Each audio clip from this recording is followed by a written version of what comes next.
Herkese merhaba arkadaşlar. Emanet dizisi yeni bölüm analiz videoma hepiniz hoş geldiniz. Dizimizi daha rahat izleyebilmeniz için birçok altyazı dili eklemiş bulunmaktayım. İstediğiniz altyazıyı videonun sağ alt yazılar kısmından seçebilirsiniz. Lafı daha fazla uzatmadan dizimize geçelim. Gerçekler ortaya çıkmadan önce hangi olaylar yaşanacak? Zuhal gerçek yüzünü Yaman'a gösterecek mi? Seher'in suçsuzluğu nasıl ortaya çıkacak? Nedim, Zuhal'i sevmesinden ötürü Yaman'a ihanet edecek mi? Seher ve Yaman'ın çocukları olacak mı? Kiraz ve Ali ne zaman düğün yapacak? İşte bütün sorularınıza cevap vereceğim arkadaşlar. Hemen Emanet dizisinin yeni bölümüne geçelim. Emanet dizisinin yeni bölümünde Yaman Seher'i suçlamaktan vazgeçmeyecek. Çünkü Yaman hala Yaman'ın parasını çalacağını düşünmekte. Yaman, Seher'in de annesine benzediğini düşünmekte. Bu yüzden Yaman ve Seher bir süreliğine daha bir araya gelemeyecek. Seher ise gerçeklerin peşine düşecek. Seher ilk başta Yaman'ın yanına gidip neden kendisine bu kadar kötü davrandığını soracak. Ama Yaman ona sebebini söylemek istemeyecek. Çünkü Yaman önceki bölümde İkbal ile aralarında diyalog geçmişti. Yaman o konuşmasında İkbal'e kimseye bu olaylardan bahsetmeyeceksin demişti. Bu yüzden Seher, Yaman'ın neden kendisine kızdığını bir süre daha anlayamayacak. Ayrıca Yaman dosyaları Nedim'e vermişti ve gerçekleri araştırmasını ondan istemişti. Nedim önümüzdeki bölümlerde gerçeklerin peşine düşecek. Nedim gerçekleri araştırmaya başladıkça Zuhal'in gerçek yüzü ortaya çıkacak. Nedim bu işin içinde Zuhal'in olduğunu anlayınca büyük bir şok geçirecek. Ardından Nedim çok büyük bir ikilemin içine girecek. Nedim, Yaman'a Zuhal'in gerçek yüzünü anlatırsa onu konaktan kovacağını düşünecek. Bu yüzden Nedim gerçekleri Yaman'a şimdilik anlatmayacak. Çünkü Nedim Zuhal'i seviyor. Bundan dolayı Yaman Seher'in suçsuz olduğunu anlayamayacak. Ama bu ihtimali de unutmayalım. Nedim dosyadaki belgelerin gerçek olduğunu söylerse her şey değişecek. Çünkü Yaman'ın Seher'e olan kini bir kat daha artacak. Yaman bunun üzerine Seher'e cehennem azabı yaşatacak. Seher ise bu olanlara bir anlam veremeyecek. Ayrıca Yaman Seher'den boşanmayı düşünecek ve hemen Seher'e boşanma davası açacak. Ama sonradan bu kararından vazgeçecek. Hatırlarsanız Yaman önceki bölümde yine bir konuşma yapmıştı. Yaman o konuşmasında Yusuf'un velayeti hala Seher'de demişti. Hatta Yusuf'u alana kadar bu oyunu devam ettireceğini belirtmişti. Yani Yaman Yusuf'u Seher'den geri alana kadar ondan boşanmayacak. Bu süre içerisinde Seher'in suçsuzluğu ortaya çıkmazsa onun sonu olacak. Çünkü Yaman Yusuf'u alır almaz ona boşanma davası açacak. Seher Yaman'ın kendisinden boşanacağını duyunca şok geçirecek. Seher ilk başta Yaman'ın kendisine bunları yaptığına inanamayacak. Ama sonradan Seher Yaman'ın kendisine ihanet ettiğini düşünecek. Hatta Seher Yaman'ın Yusuf için kendisini kandırdığını sanacak.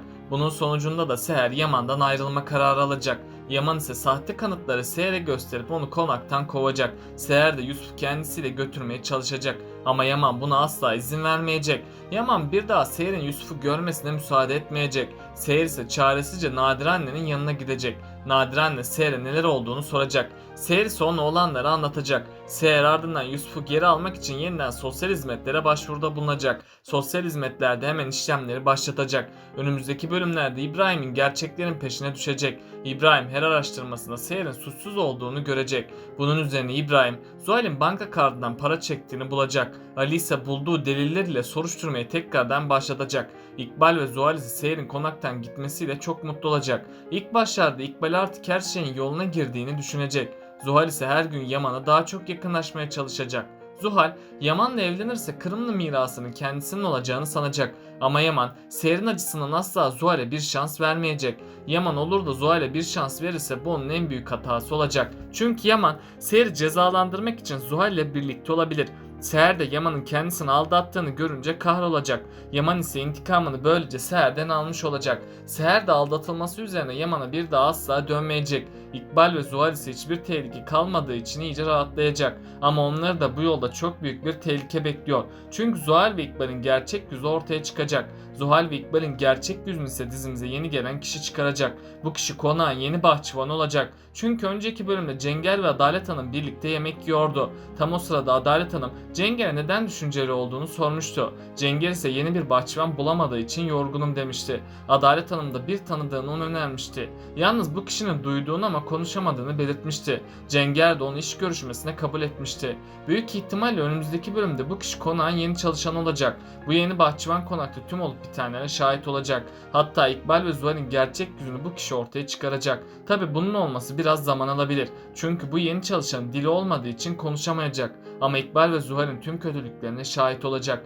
Ardından bu kişi Cenger'e tüm olup biteni alıp kağıda yazacak. Cenger ise gerçekleri öğrenince şok olacak. Sonradan Cenger tüm gerçekleri Yaman'a anlatacak. Yaman ilk başlarda Seher'in suçsuzluğuna inanamayacak. Ama sonradan Nedim vicdan azabı çekip gerçekleri Yaman'a anlatacak. Ali de Yaman'a gidip Seher'in suçsuz olduğunu belirtecek. Bunun üzerine Ali Zuhal'i tutuklayacak. Zuhal tutuklandığı için İkbal çok panikleyecek. Ardından İkbal Seher'i aramaya başlayacak. Çünkü Seher'i bulup Zuhal'e karşı olan davasından vazgeçmesini isteyecek. Hatta İkbal Yaman'dan önce Seher'i bulacak. Seher de İkbal'i azarlayacak ama sonradan Seher İkbal'e güvendiği için davasından vazgeçecek. Zuhal ise yeniden kurtulacak. Yaman da Seher'i konaktan kovattığı için çok pişman olacak. Yaman hemen Seher'den özür dilemeye çalışacak. Seher onu ilk zamanlar affetmeyecek. Çünkü Seher'in kadınlık gururu kırıldığı için onu affetmesi zorlaşacak. Hatta Seher bir daha ona dönmeyeceğine dair yemin edecek. Seher Yaman'a çok öfkelenmiş olsa da onu affetmek zorunda kalacak. Yusuf ve Nadire annenin baskılarıyla Seher yeniden Yaman'ı affedecek. Yaman Seher'in kendisini affetmesiyle çok mutlu olacak. Bundan sonra Yaman bir daha Seher'i üzmeyeceğine dair söz verecek. Yaman ardından Zuhal ve İkbal'i cezalandırmaya gidecek. İkbal ise Yaman'ın bu öfkesi karşısında Zuhal'i suçlayacak. Zuhal de tüm suçlamaları kabul etmek zorunda kalacak. Yaman da Ziya için İkbal'in suçsuzluğuna inanacak. Çünkü İkbal tüm kötülüklerini Zuhal üzerinden yaptı ve kendisini hiçbir zaman tehlikeye atmadı. Bu yüzden onun gerçek yüzü ortaya çıkmayacak. Zuhal ise konaktan kovularak yalnızlığa mahkum edilecek. Zuhal'in konaktan kovulması İkbal'i çok öfkelendirecek. İkbal Zuhal'in konaktan kovulmasıyla daha kötü planlar yapmaya başlayacak. Hatta İkbal önce Seher'in yanına gidip ondan af dileyecek. Çünkü Seher Zuhal affederse onu konağa döneceğini düşünecek. Seher bu olay karşısında ne yapacağını bilemeyecek. Ama İkbal'in acınası hali yeniden Seher'i harekete geçirecek. Seher yeniden Yaman'ın yanına gidip Zuhal'i affetmesini isteyecek. Yaman Seher asla Zuhal'i affetmeyeceğini belirtecek. Çünkü onun kendisine ve ailesine zarar verdiğini belirtecek. Seher Yaman'ın bu konuşması üzerine sessiz kalacak. İkbal yeniden Selim'i arayıp ondan yardım isteyecek. İkbal konaktan Yaman ve Seher'e saldıracak. Zuhal dışarıdan tüm hamlelerine devam edecek. Seher'in Zuhal'i hapse göndermemesi onun son alacak. Çünkü İkbal ve Zuhal onların kavuşmalarına müsaade etmeyecek. Selim davası yakında tamamen kapanacak. Selim, Seher ile Yaman'ın barıştığını görünce sinir krizleri geçirecek. Selim'in bu öfkesi onun son alacak. Ayrıca Selim bu zaman içerisinde Seher'i kaçırmaya çalışacak. Eğer Seher'i kaçırırsa sonsuza dek kendisinin olacağını düşünecek.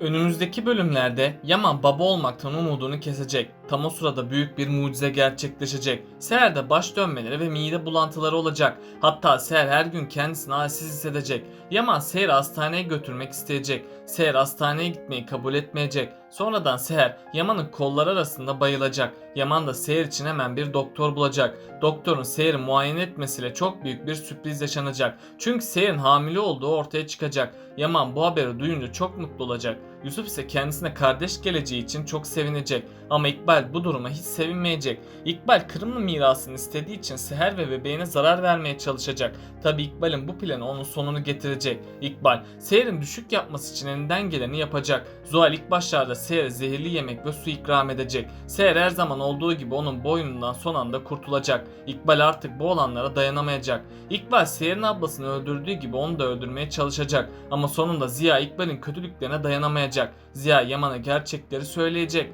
Yaman gerçekleri öğrendiğinde çok öfkelenecek. İkbal bu olanlardan haberinin olmadığını Yaman'a söyleyecek. Hatta İkbal Ziya'nın hastalığını bahane edecek. Yaman da İkbal'in gerçek yüzünü gördüğü için ona asla güvenmeyecek. Bunun sonucunda Yaman İkbal'i hapse gönderecek. Böylece sonunda İkbal cezasını çekecek.